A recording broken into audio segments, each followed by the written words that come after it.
Hi,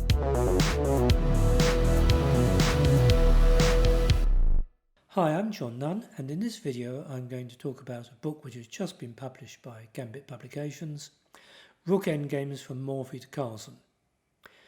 It was written by Ukrainian international master Valentin Bogdanov, and as the title suggests, it's a survey of Rook Endgames played by world champions and indeed a few other leading players, starting with Morphy, who claims to be world champion even though there was no official title at that stage, and going right up to the present day. The arrangement of material in this book is slightly unusual. Books about Rook endgames, which are the most common type of chess ending, are arranged normally in one of two ways. Either they start with few pawns, like rook and pawn against rook, and then rook and pawn against rook and pawn, and gradually work their way up. Or they're arranged according to theme, for example, outside passed pawn or active king, and so on. In this book, the arrangement of material is chronological.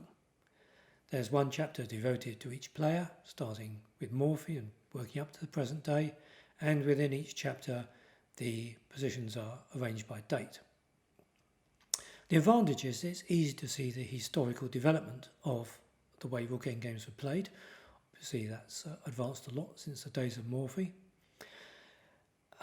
Slight disadvantage is that you sometimes get positions which are rather similar occurring in different places in the book, so you have to keep your eyes open to make the connection between these. But if you're willing to put a bit of effort in, it's an instructive book. The analysis is very thorough, obviously helped by engines and table bases, and the comments are instructive. Well, normally in these videos I like to go through a selection of positions, but actually this time I'm going to focus on just one position. And this is taken from the game Steinitz against Janowski from Vienna 1898, and it's quite interesting to see the way top players played Rook endings in those days. Well, Vienna 1898 was one of those colossal tournaments they tended to have in those days. It was a 20-player double round tournament, so boy, they must have had plenty of stamina to get through that. I guess with travel being much more difficult in those days, once you got the world's top players together, and most of them, or almost all of them, were there, apart from Lasker, you might as well make them work. So one of the players withdrew after some rounds, so they ended up with 19, and it was a tie for first place between Tarash and Pillsbury. There was a short playoff match, which was won by Tarash. So it was one of the great successes of Tarash's career. But anyhow, we're going to look at this game between two of the other players in the tournament. And Black has just played d takes e4. White has to decide how to recapture. Position is pretty close to equality. Black has a tiny edge here. If White takes back with a pawn, Black gets two connected passed pawns. But of course White would get some counterplay by playing d5 and advancing in the centre, making his own passed pawn. Alternatively, White can take back with the rook. This prevents Black getting two passed pawns, but leaves White with 3 pawn islands against Black's 2. So Black has an edge. Nevertheless, it should be a draw, and to begin with, Steinitz handles the defence accurately. He decided to take with the rook, as I say, not much to choose between these two captures. And Black played a good move, bringing his rook out to target the backward pawn on b3. Now White could perhaps have defended passively by bringing his rook back to defend the pawn, but Black would then put his rook on b4, where it also targets the isolated d-pawn, and White would end up being driven into a passive position. And Steinitz evidently understood the general principle that piece activity is very important in rook and pawn endings. It's normally better to be a pawn down with active pieces than to have equal pawns and passive pieces. So Steinitz correctly decided to give up a pawn in order to liquidate pawns in the centre. What he's trying to do is to exchange all the queenside pawns. That would leave him with just the f pawn against the g pawn and the h pawn. There's another general principle here, that rook endings with all the pawns on one side, having one extra pawn is normally not sufficient to win unless there are some additional advantages, such as much more active pieces. So Steinitz is handling this well, keeping his pieces active. The king comes up. White plays a little trick here. If Black plays king takes rook, d7 and the pawn promotes. So Black has to take on b3. Now White goes rook e8, threatening to win the rook with d7. So rook d3 is forced, and now there's a exchange of pawns. h7 is attacked. So the upshot of Steinitz's defensive plan is that he has given up a pawn, but he now has counterplay in the shape of his passed a pawn. What he's aiming to do here is to swap the a pawn for black's c pawn, getting this 1 against 2 ending, which, as I've said, should be a fairly comfortable draw.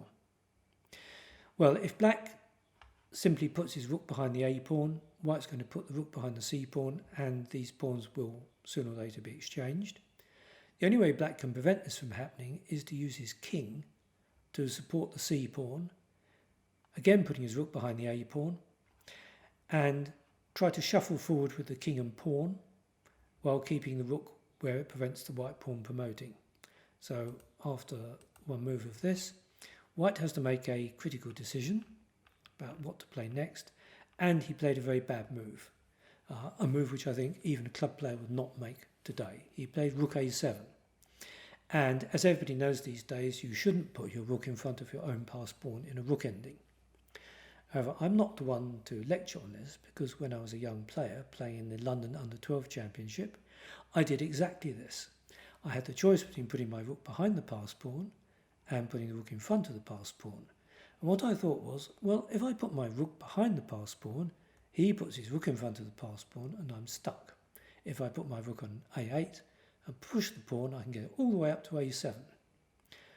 Well, this is what happens when you spend your whole life without a coach or a trainer, or at that time reading any chess books.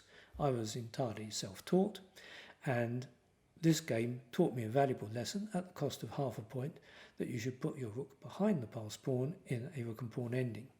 My logic was sort of correct. I put my rook on a8 and got the pawn to a7, but of course black put his rook on, say, a3, and my rook was paralysed. If you can't give a check with the rook, which you normally can't, you can't move the rook at all without losing the pawn. So that was a lesson which I've never forgotten, but it's interesting to see, and a bit comforting after all this time, that Steinitz, who was world champion for many years, now makes exactly the same mistake. Well, let's see what the author says here. He explains how white should have drawn, and he should have drawn by pushing his pawn as far as he can, but keeping his rook fairly active. It can operate on the 7th rank, and in particular it can check from behind. So let's play a few more moves, and let's see what is likely to happen. Well, okay, let's play some more natural moves for black. Say king here, white liquidates some pawns, and black plays c2. Now you have to be a bit careful in positions like this, because black's actually threatening rook takes a7. So white has to start checking. So he checks, the rook goes behind the pawn, king goes here, white checks. Eventually black's going to have to put his king in front of the pawn, because otherwise he can't escape from the checks. And then white just waits. He goes here, say, and then here. And whenever the black king emerges, white starts checking again. It's a draw. He can't do anything. So in this case, because the white rook is still fairly active, it has the possibility to check from behind, it would be a fairly straightforward draw. But putting the rook in front of the pawn is really wrong. And at this point, black could have won. And let's again follow the author's analysis. He could have played here c5, rook goes up, king comes up to support the c pawn, and the crucial difference is when the pawn gets to the 7th rank, black doesn't put the rook behind the pawn, he puts the rook where it attacks the pawn along the 2nd rank. This has exactly the same effect of paralysing the white rook. The rook can't move without losing the pawn, but it also prevents white from giving a check. So people often overlook this idea that to stop a passed pawn with the rook in front of the pawn, there are two ways. You can put the rook behind the pawn or to the side of the pawn, and which one you choose depends of course upon the position. Here, playing the rook to the side of the pawn would have given black an easy win. He just pushes his h-pawn. Sooner or later the rook has to go, this pawn disappears and black wins with his c-pawn. But that didn't happen. Black played an unnecessarily passive move, putting his rook on d8. And now white is able to activate his rook. If the king moves across, white gives a check, or if the king goes to f6, the rook switches back to c7 to attack the c pawn. So black can't avoid shedding a pawn if he wants to play for a win here. So that's what happened. Black decided to stake everything on the advance of his c pawn. And after a few more natural moves, this move is intended to prevent the rook easily coming behind the c pawn. It gives white the chance to grab the h pawn as well. Well, white has now gone from being a pawn down to being a pawn up. Nevertheless, white has to take care here. The black c pawn is dangerous because it's supported by the king. The white a pawn is less dangerous, even though it's also on the 6th rank, because it's not supported by the king. And in fact, the correct move here is not at all obvious, and this is a very easy mistake to make. The obvious plan here is to play rook h7 and then a7, because the rook then defends the pawn, and white then has the possibility, for example, to check again from behind, because if the rook captures the white rook, white promotes. And so he's got this same defensive plan, but it actually fails for tactical reasons. Or to be more precise, rook h6 does draw for tactical reasons. Let's see why rook h6 draws, first of all. Black now plays as in the game. He puts his rook on c8, and white checks. Black now, I'm just following the main line. Obviously the book gives a little bit more analysis here. King goes to c4, pawn goes on, c2, and now white does this checking from behind thing. But the crucial difference now is that when white promotes the pawn, he's attacking the black rook. So black can't promote. Black would have to play a move like rook c5, and then it's a draw. White easily gives perpetual check or blockades the pawn on c1 with his queen. So there's the tactical point that when the queen promotes, it attacks the rook on c6, but in the analogous variation with the rook on h7, the black rook is on c7. When white promotes, the queen does not attack the black rook. So what happened was black played rook c8. Now white is unable to easily get his rook back. If he brings the rook back to the first rank, black will win. So he plays the same way, and we get to this point. Now this rook c7 check doesn't work. Black takes, queens, c1 queens, and black easily evades the checks from the white queen, mainly because his queen and rook are defending each other, so there's no possibility of a fork attacking the rook. So white's last resource is to deflect the black rook so that he can give checks from behind, but his own pawn is too far back here to provide adequate defence, and after a fair bit of messing around, black has to put his king in front of the pawn as before, but white's pawn is just too far back. For example, if white pushes his pawn here, black puts his rook on a3, and king here, say, king here, rook checks, or say rook d3, rook here, and now black can actually win like this. Sorry, take that one back. Takes queen, king takes, and if the pawn goes further forward, black just wins it. So that would be what happens there.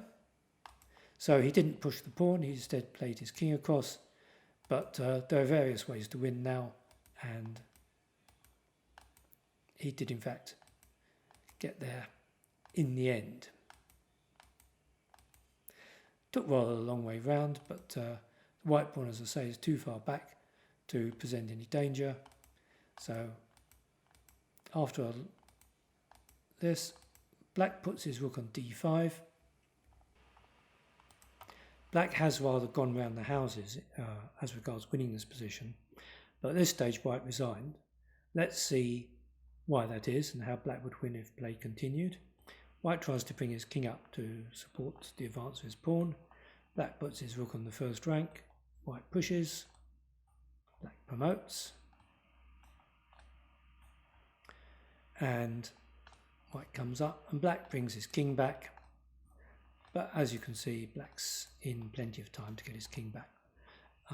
and win the white pawn.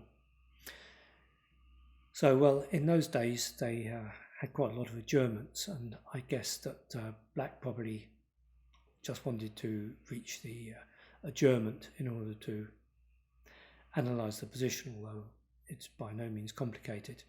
But anyhow, Janowski won the game, which was a blow to Steinitz. And it's interesting to see how some positions were played well, but there were these lapses in the standards of play caused by not knowing principles which have been established now and which players of all strengths are able to know and use in their games. So it's an interesting book, instructive. You'll learn a lot about rook endings from going through quite a large number of examples in it. It's available in both softcover and hardback editions for those of you who prefer the more durable type of chess book, and you may want to dip into this book again and again, so you should certainly consider the hardcover version. Well, I've been playing over the position using our app, Gambit Chess Studio, which enables you to play over all the moves in the book, and the app is available for Android and iOS devices. Well, thank you for watching this video, and I hope you will join me next time as well.